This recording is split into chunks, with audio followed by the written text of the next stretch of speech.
Hey everybody. Today I want to tell you a story. It's a true story too. And I know a lot of people already know that I write, but this one is a true, actual, factual story. This happened like 20 years ago. Okay?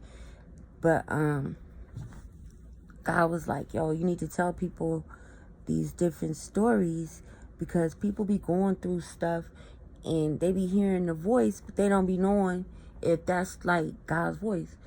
Yo, it be really him. He don't be coming to you talking like, oh, thou art, shall y'all fall down, I shall lift you up.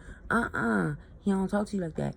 He talk to you like what will be understandable to you, right? So if he talking to me, he gonna go to me, he be like, Saaphyri, this is how this gonna go.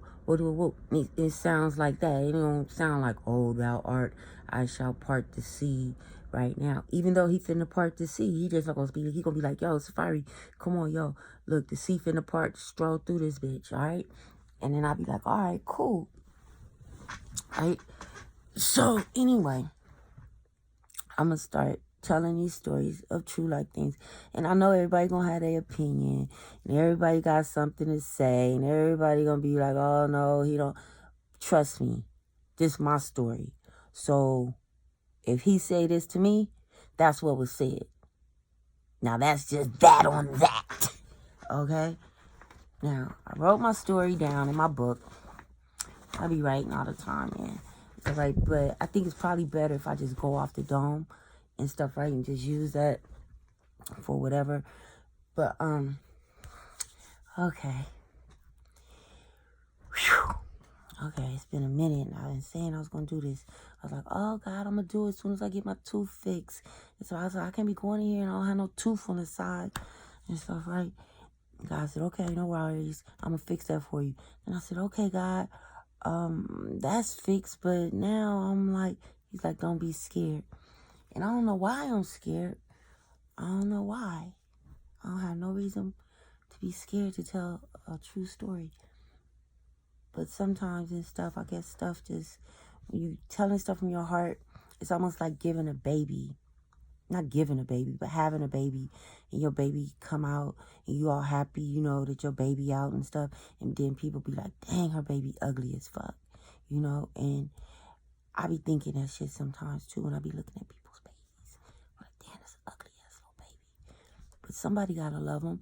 And it's gonna grow up to do special things. Because think of all the little Rugrats, like, you know what I'm saying, to grow up and stuff, and then, you know what I'm saying, you get better as you get older and stuff, right?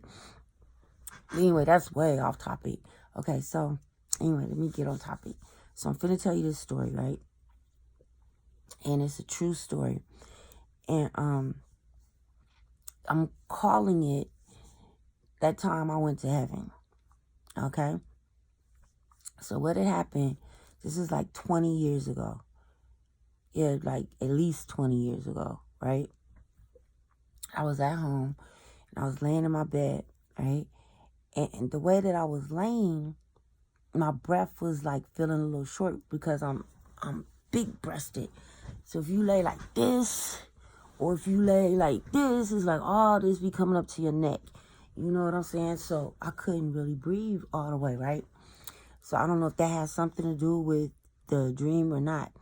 But anyway, I go to sleep, right? And when I go to sleep, I'm like on this bus. Now, Trip, I had just did this play called Food Stamps. Yeah, it was called Food Stamps. And one of the Clark sisters, she was in the play. And we used to call her Church Lady, right? And that's part of the story. We used to call her Church Lady. It was a lot of different people. It's like even how I got the play was crazy because at the time I was working with Dr. Dre. And he had started a label, and my rapping ass wanted to be on here because I used to be a rapper. So anyway, they hired me because I was a rapper because they needed this girl to rap. So they hired me. I got it. And then at the time when I got it, I was only supposed to do just that one little section. But then they found out, oh, yo, she's a really good actress. Let's put her in a bunch of shit after they made me audition, right? And so then I auditioned, when I read and everybody started crying, I was like, oh, it's something really to this. And I was like, dang, this shit's dope as fuck. I think I'll be an actress. And so, right, and my Oprah Winfrey, I ain't gonna bring up Oprah Winfrey. I'm still mad at her about that other shit, that Michael Jackson shit. But anyway, back to the story. So I go to sleep. It's all right. I just want y'all to know that, yeah, we did do this play called Footsteps. But anyway, I go to sleep. I couldn't breathe that well, right? So anyway, I fall asleep. We on this bus, right? And there was this dude from the play named Corey. Yes, Corey, I'm telling him your name if you see this. And so it was this dude named Corey. And Corey used to get on my last nerve. He used to always be doing this little stupid shit, right? But anyway, we on the bus and he's driving. So Church Lady is on there. All the other cast members from the play, Food Stamps, is on this bus in my dream. So I could tell when we were on the bus that we were in Vegas and we was like on the highway. And we was driving. I was riding. Corey was driving. Corey was driving all erratically and shit. And I was like, yo, slow down, right? As soon as I told him to slow down, I see this big hole on the freeway in Vegas. I see this big hole. Then the bus goes into the hole. So we basically crashed down into the hole. So we in the hole. Next thing you know, I'm floating out the hole. And then I see Corey like following behind me, floating out the hole. Right? So then I look at Corey and I'm like, look, nigga, what you done did. You done fucking killed us. Right? And so as soon as I thought that, I start floating up in the air. So I kind of looked down and Corey was floating up in the air with me.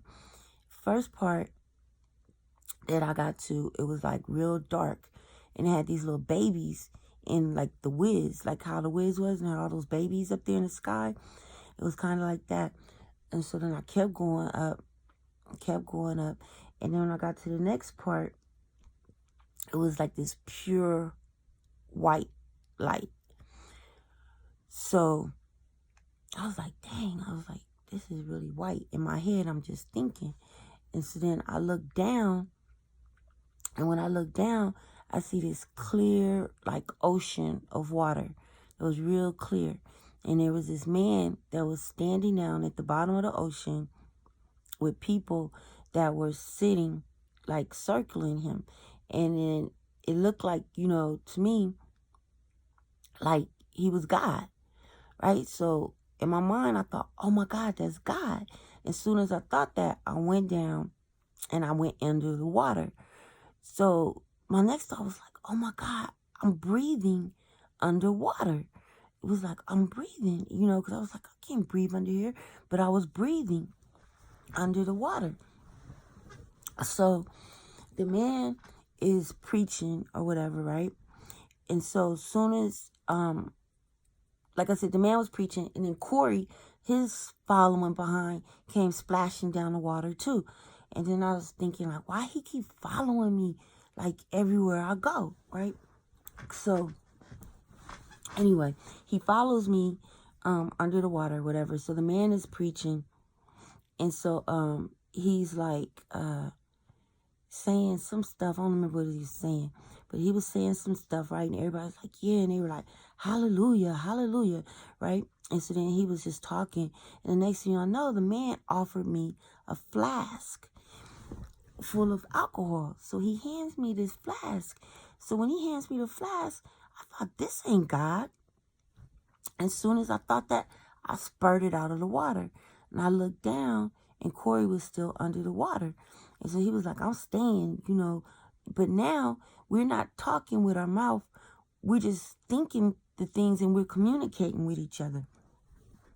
So he was like, he's staying. I was like, but I'm not staying. So then as soon as I floated up, I went fast too. I was water like fast. And so right, and I ended up at this house in the sky that had this long driveway, like a circular driveway.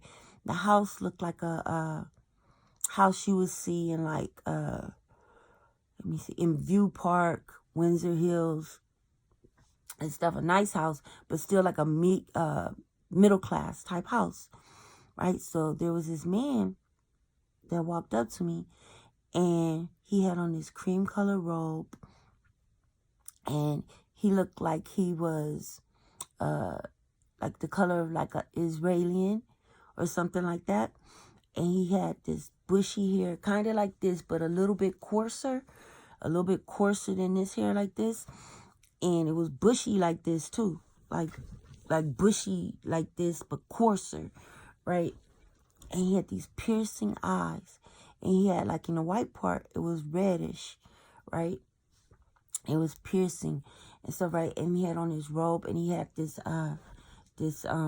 rope that was holding the robe together, right? It was like a brownish color rope. So the trip part about it is when he reached his hand out to me to grab my hand, and I like grabbed his hand like this, and it's just like, you know, when somebody grabs your hand, you feel how warm it feels. It felt like that, and that always stuck with me. It always stuck with me that I felt this warmth from his hand, right? So then I was like, oh my God, I'm at God's house, right? I'm at God's house, right?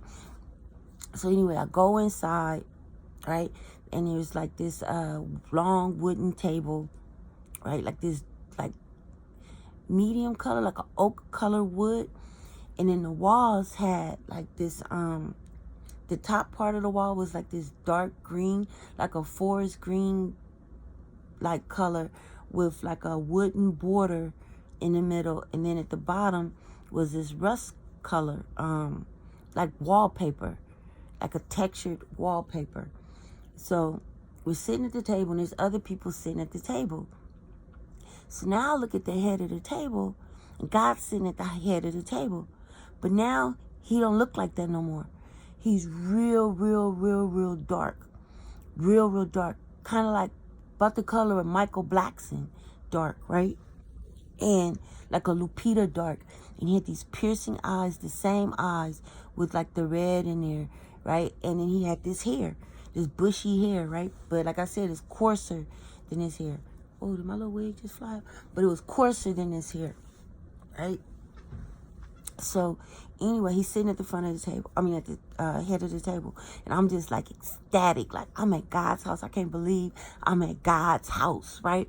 And so there's other people sitting at the table and stuff, right? And all I could think of is, it's a lot of people come here. I need to go and secure my bed, right? So I get up from the table. I go into this room. It's this big, like, dormitory type room, huge, right? And when you first walk in, you see like these bunk beds, like a bunch of bunk beds, right? And then a couple of single beds, and then it was like this big dome. It's like this big dome window with these long purple velvet curtains that was dang, oh, my boobies is okay, with these long purple velvet curtains, right? So wait a second, fix these right quick. Damn, keep it in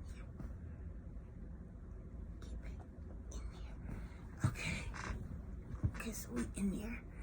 Okay, so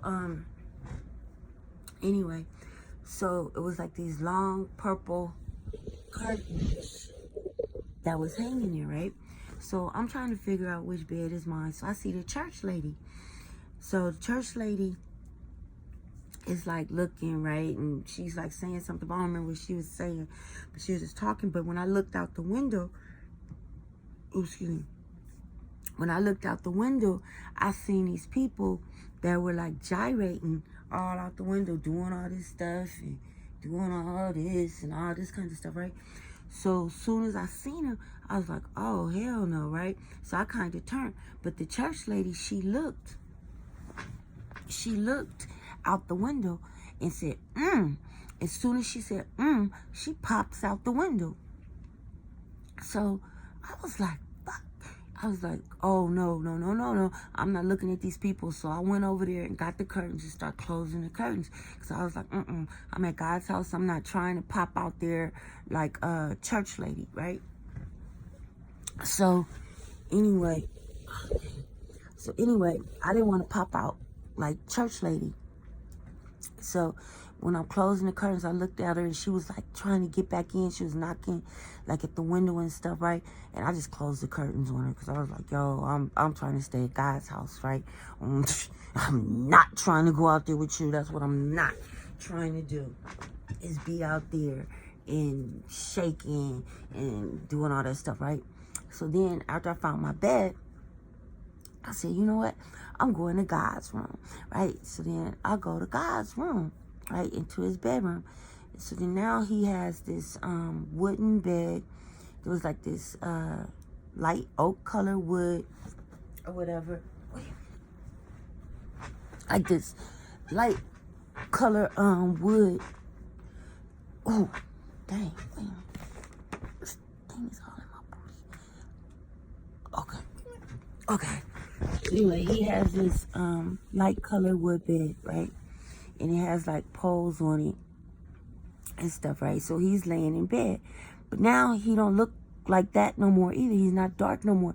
Now he's like the color of like an Ethiopian, right? Like the color of the Ethiopian, but his eyes are still the same. He's still got the red in there, and his hair is still like bushy like this, and coarser, more like a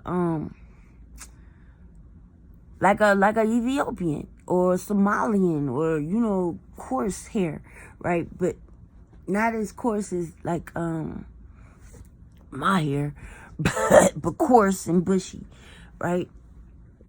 And so he's laying in the bed and he's laying on his side.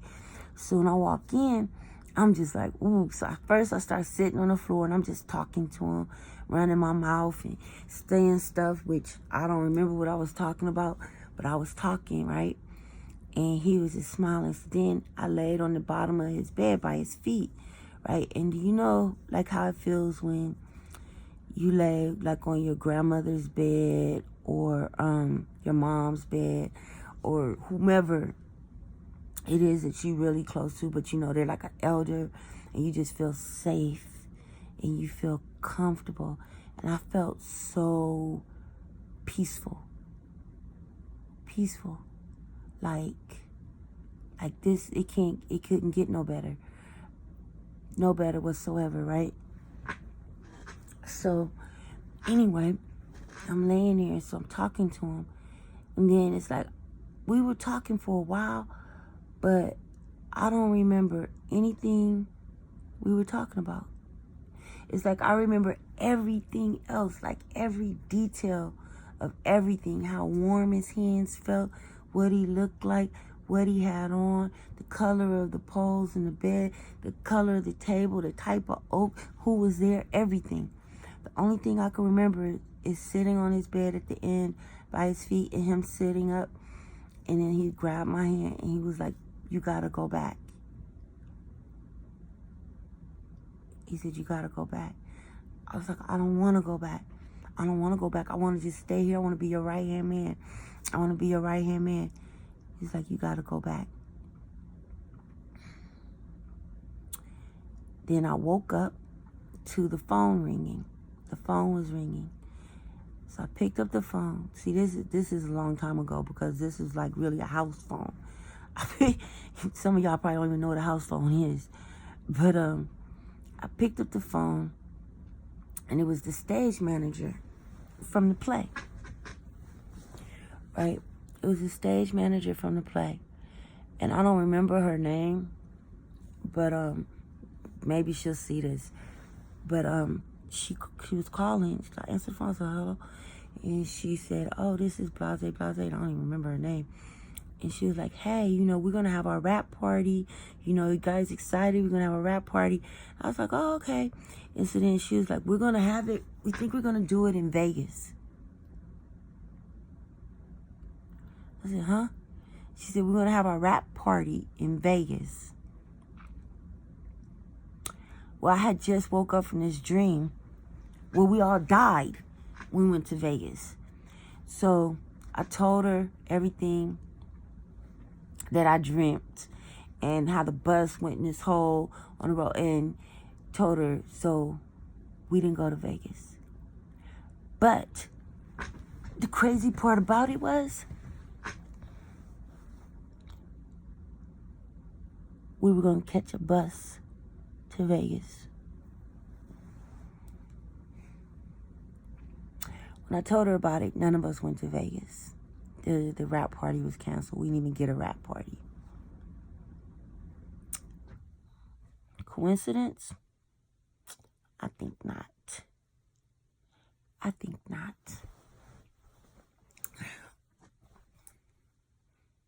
It was God showing me that we should not go to Vegas.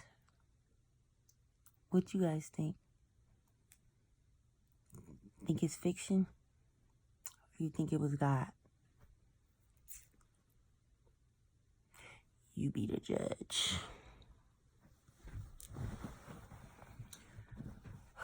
My outfit's so cute, but I can't.